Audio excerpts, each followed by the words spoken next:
Olá, seja bem-vindo. É um prazer ter a sua presença em mais este encontro do Fórum Harmônicas Brasil. Novamente, contamos com a companhia e a participação dos gaitistas André Reis e Ivan Márcio. André fala de Fortaleza, Ivan Márcio fala de São Paulo. Nós vamos entrevistar hoje Flávio Guimarães, considerado um dos mais destacados nomes da harmônica brasileira. Flávio, está contigo. Boa tarde a todos, grande prazer estar aqui. Os amigos. Bom dia, boa tarde, boa noite, né? Que a gente acaba... Muito bem-vindo, Fláviozão. A gente também teve, além de ter tido o prazer de te assistir aqui em Fortaleza, também tive o prazer já de bater um papo com você em outros streamings. Então, queria só dizer que é uma honra também ter você aqui no Fórum Harmônicos, mesmo que dessa vez virtualmente, né? A honra é minha e o prazer. Flávio, a gente gostaria de iniciar esse papo, essa conversa que a gente vai ter, esse diálogo, perguntando uma pergunta quase clássica, quase um lugar comum. Como foi que começou a tua carreira? Como é que se desenvolveu os contatos que você fez, as parcerias que você firmou? Como é que a banda se uniu? Como é que foi isso aí? Olha, eu tinha vários amigos músicos. Um deles era o Cláudio Bedran. E o Cláudio tinha um trio de música instrumental ali meados da década de 80, né? 84, por aí. E nessa época eu fazia aulas de gaita cromática com Maurício Einhorn, sem nenhuma pretensão de me tornar músico profissional, nada disso. Mas o Cláudio uma vez me convidou. Pô, você tá tocando direitinho, quer dar uma canja. E eu me lembro que eu fui dar uma canja num show de bar deles, desse trio, e toquei Isn't She Lovely, do Stevie Wonder. Né? Só o tema, basicamente, quase não fazendo nada de improviso. Eu me lembro que eu fiquei muito nervoso na hora e tudo aquilo. Primeira vez que você sobe num palco, né? Em 84. Depois disso, começou a dar um certo gosto pela coisa, né? Gostava muito de ir a shows e tudo isso. E uns 2 anos depois eu conheci um guitarrista, Sérgio Bap.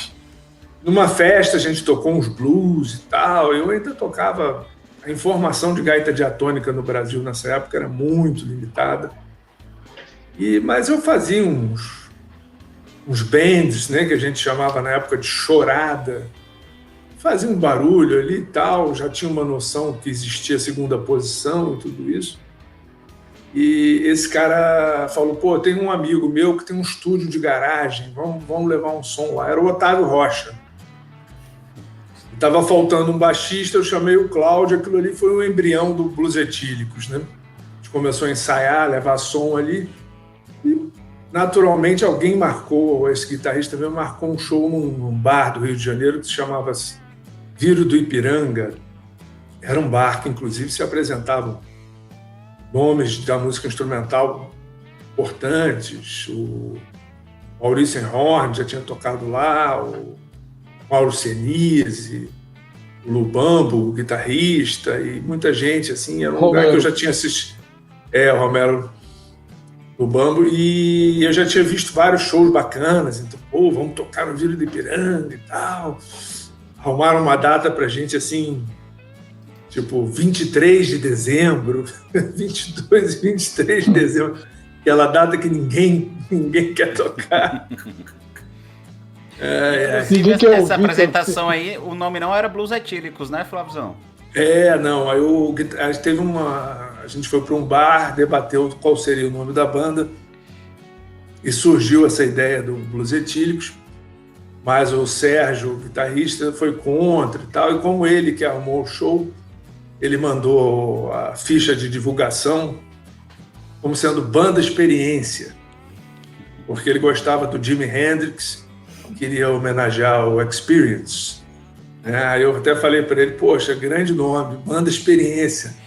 Podemos criar até um slogan, Banda Experiência, venha ser nossa cobaia.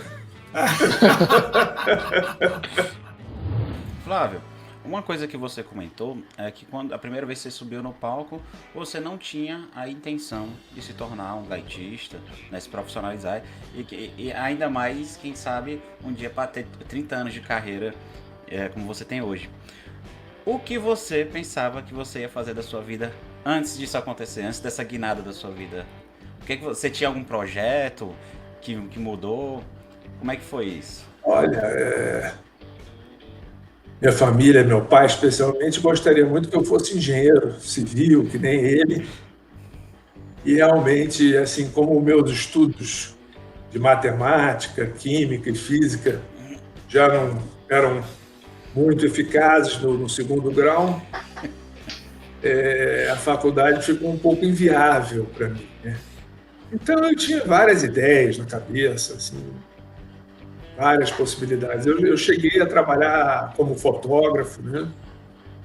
Cheguei a trabalhar também como assistente de fotografia, laboratorista.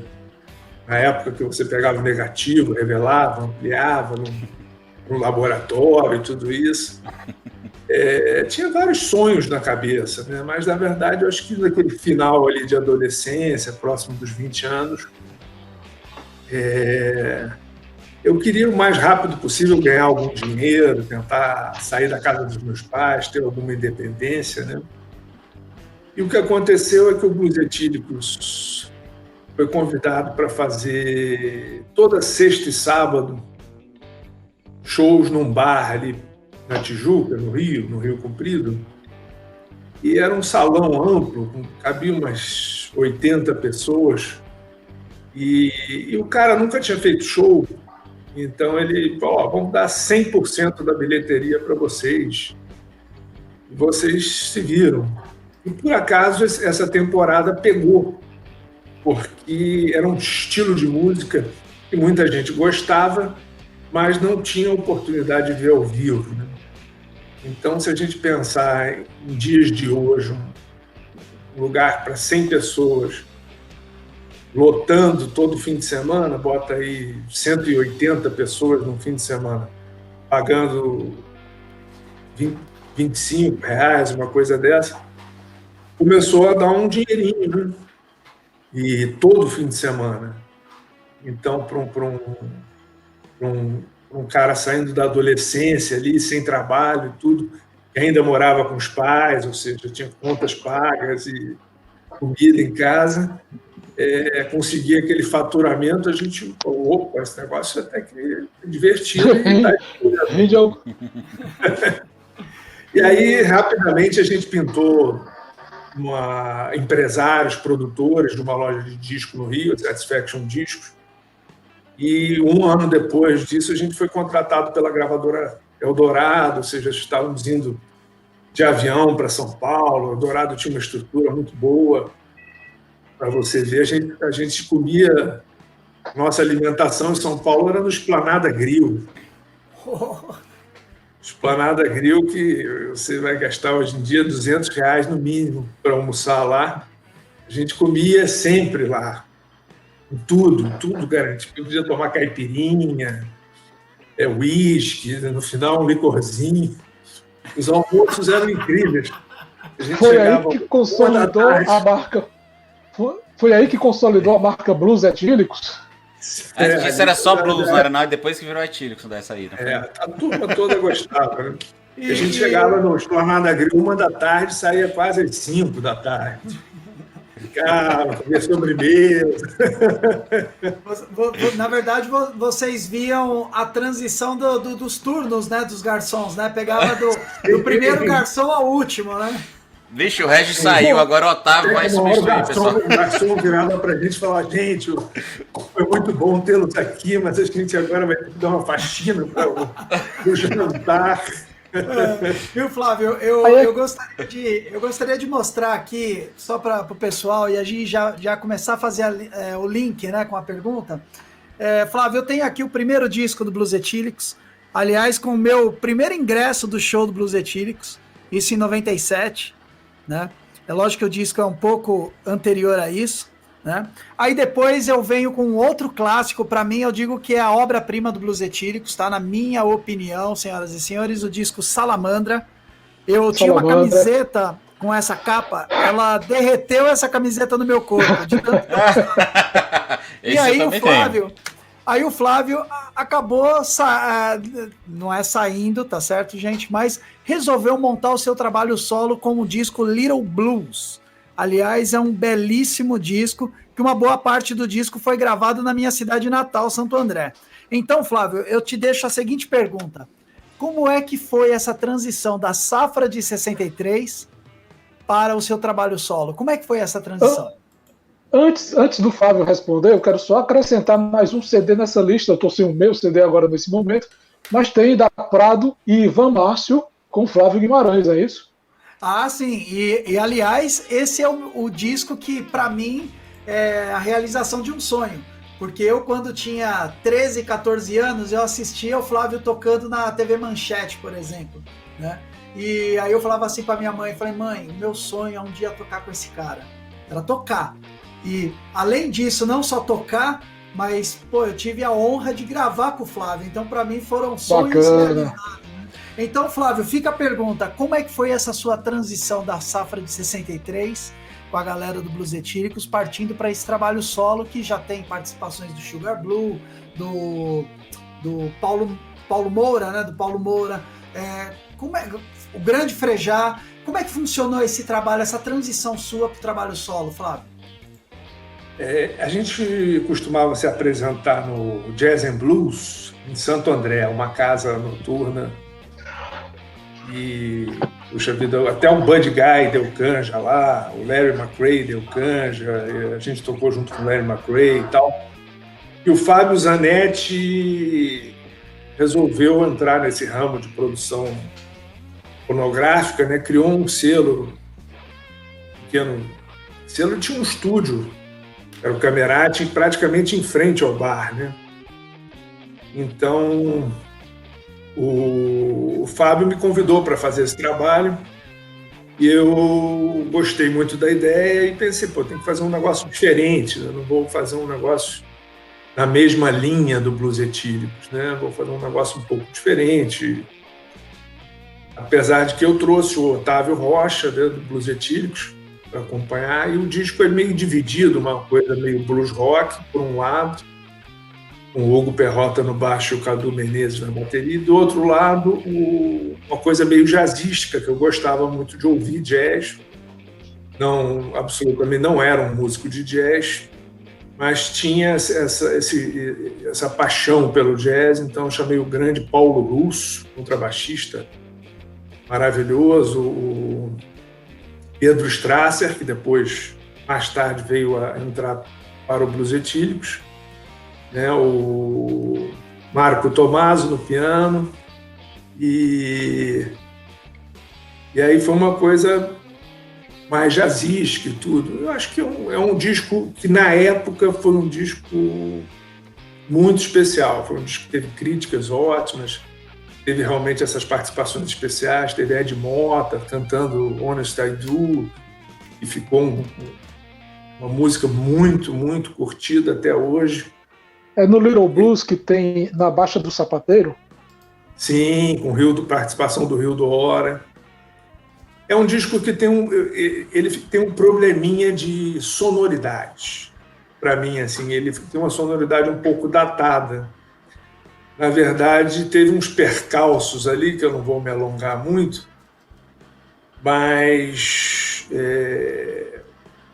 a mixagem não foi feita. Eu ia para Santo André fazer a mixagem, aquilo que estava ali, aquele áudio, era um som tipo uma cópia de monitor, praticamente. Foi feita assim, em um dia, o disco inteiro. E antigamente era mixagem com rolo. Aí tinha uns acertos para serem feitos, mas o estúdio... Ramones também fez isso muito, hein? Disco gravado em um dia. Foi gravado até as participações, foram no Rio, tudo levou um tempinho, mas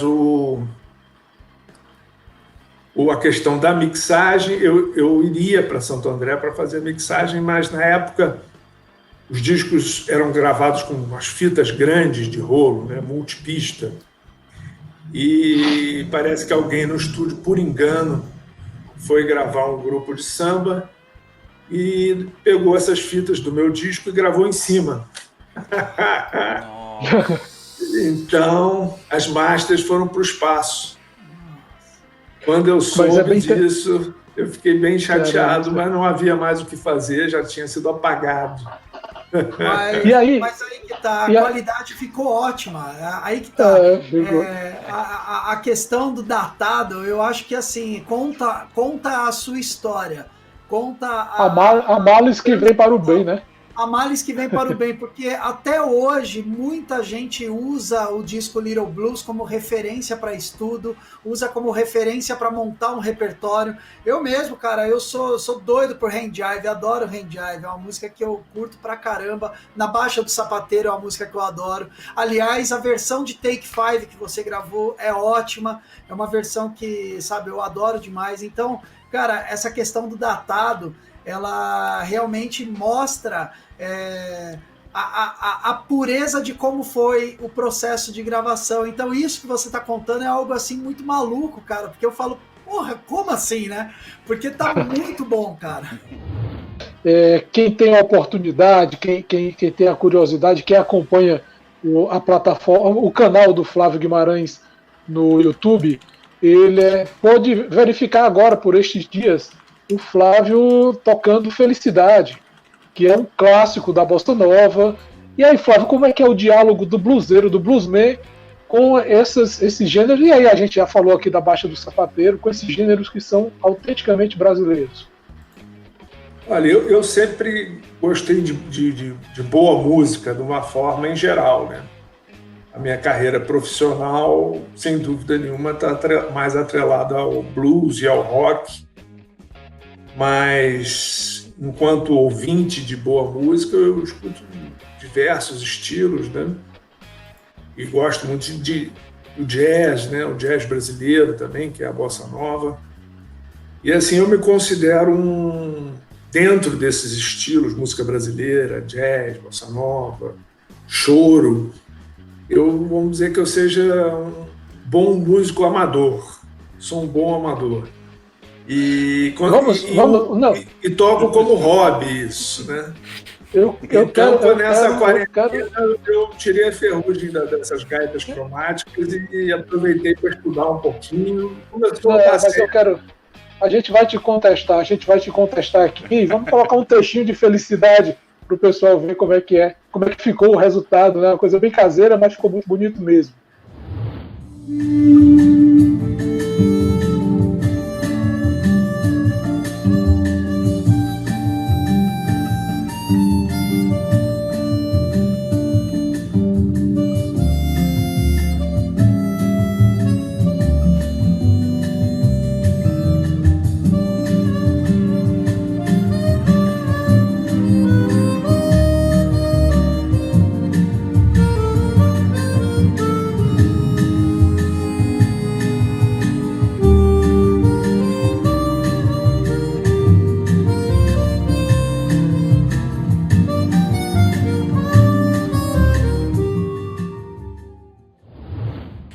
Tem uma boa também, que é o que eu fiz dessa praia, que foi o Manhã de Carnaval, do Luiz Bonfá. Luiz Bonfá, um clássico. Clássico mundial, isso é uma música clássico universal. Inclusive até mais pop, né? Você fez House of the Rising Sun, que eu acho que eu não tinha ouvido você tocando ainda. Sim, botei. São vídeos curtos, né? Mas é interessante que são boas sugestões também para quem estuda o instrumento. Muitas vezes, na gaita diatônica, a pessoa pensa, poxa, será que dá para tocar essa música? Será que fica bom? Será que funciona? Aí já tem lá o Take 5, e de repente entra o All Blues, do Miles Davis, uma música ótima para gaita diatônica. Aí entra um Rock Around the Clock. Depois, ontem eu botei o Hit the Road Jack, né, por exemplo. Botei o tema do filme O Poderoso Chefão. Sim. Então é interessante, né? Assim, porque dá uma visão bem abrangente. A ordem é diversificar. A ordem agora é diversificar. É isso, aproveitar a quarentena para diversificar, para ampliar, para olhar para todos os lados. Exatamente. E os vídeos são, de certa forma, motivacionais para mim mesmo, né? Porque ficando tanto tempo em casa, no início você se empolga, começa a estudar e tal, mas assim, eu como sempre fui um músico de fazer bastante show e tudo isso, esse negócio de ficar em casa estudando e tocando, às vezes tem uma hora que você desanima, né? Aí os vídeos ficam uma coisa assim, dá uma motivação. Você fala, não, vamos sair do sofá, da preguiça, vamos estudar um pouco, vamos aprender uma música nova. Flávio, como o Fórum Harmônicas, né, já existe desde 2005, né, com a idealização do grande mestre, o grande amigo Diogo Farias, né, e também do Roberto Maciel, e nós também temos aí um grande evento no Brasil, que é o Encontro Internacional de Harmônica. E aí eu gostaria de saber aí de você a importância do encontro, né, desse Festival Internacional da Harmônica e também do Fórum de Harmônicas para o nosso tão querido instrumento.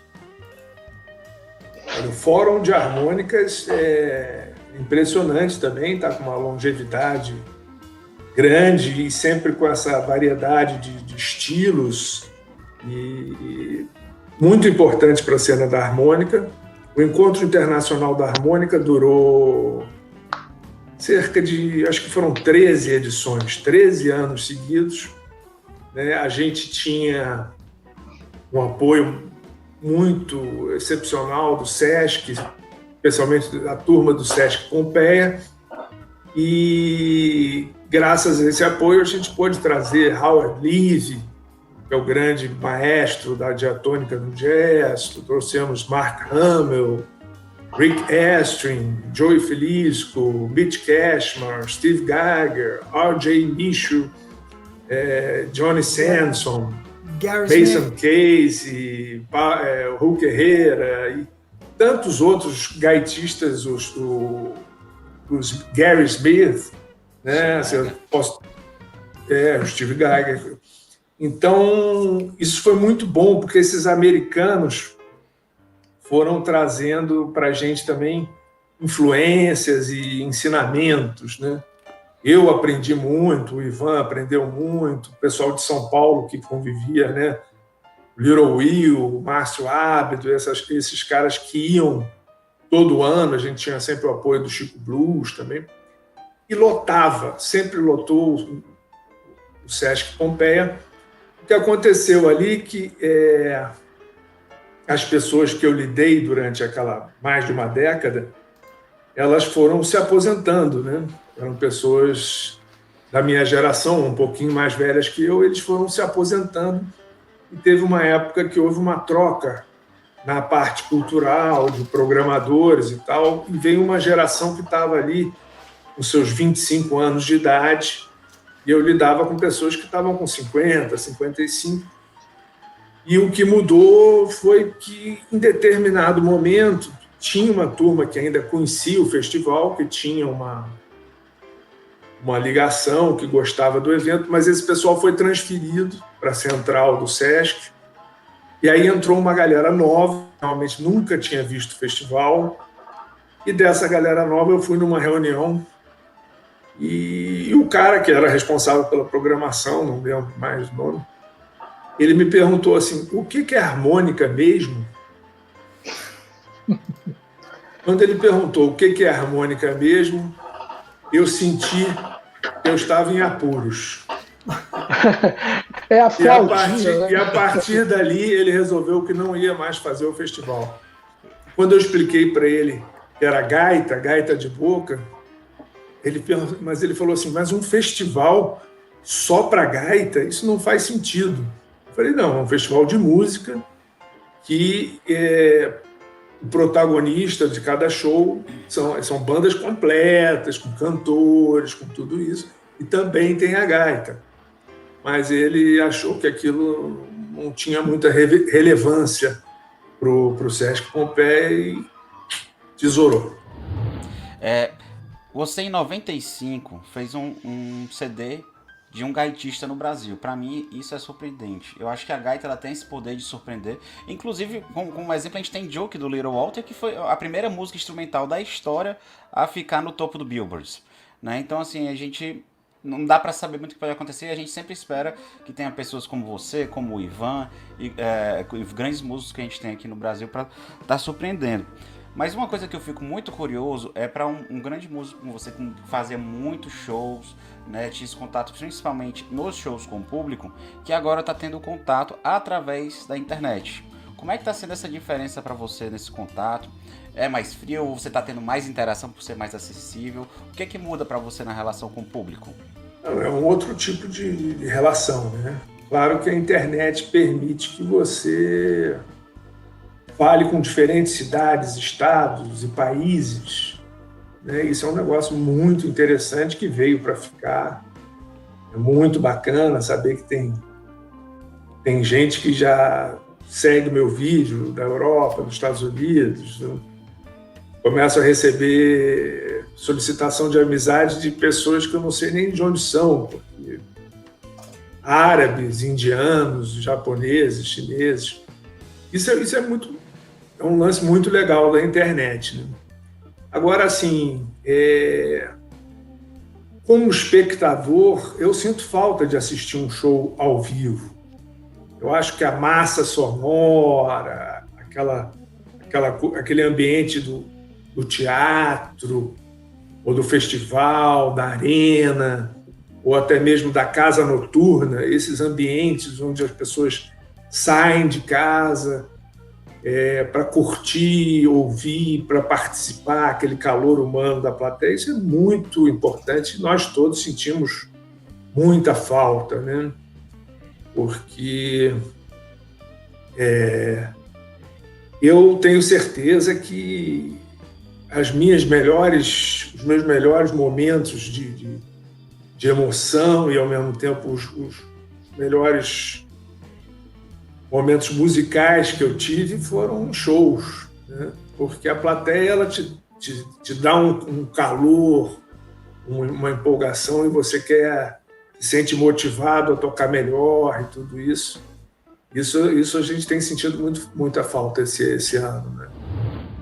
Bom, e então fica agora o nosso agradecimento mais uma vez ao Flávio Guimarães. Mais uma vez eu agradeço a sua presença, ao André Reis, ao Ivan Márcio. Esse encontro sempre é muito proveitoso, sempre é muito interessante a gente poder falar de música, de gaita, de cultura, de arte e, obviamente, enxergar os mercados, o que é que está se movimentando, o que é que a gente está, os cenários em que a gente está inserido. Né? A gente faz mais uma vez o agradecimento à Assembleia Legislativa do Estado do Ceará, à Estação Luz Filmes, à Cantina Pet, ao Rapscales e ao portal Invest Nordeste, que nos apoiaram nesta primeira edição digital do Fórum Harmônicas Brasil. A gente fica agora com Flávio Guimarães, aí com 2 participações bastante especiais com a banda Blues Atíricos. Valeu, pessoal. Até mais. Alguém pensa que me engana, antes já se enganou. Meu caráter, meu bom caráter, é obra do Criador. Gosto de todas as gente, só que sou diferente. Não sou nem bom, nem ruim. Eu não tenho princípio ou fim. Eu nasço todas as manhãs. Quando eu saio, eu te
Daqui a mais ou menos 1000 é 3000. Espero a raça humana muito menos vil. Pra certos calendários já era de aquários e o mundo continua muito medieval. Honestos são otários, conceitos ao contrário, e a estupidez é intercontinental.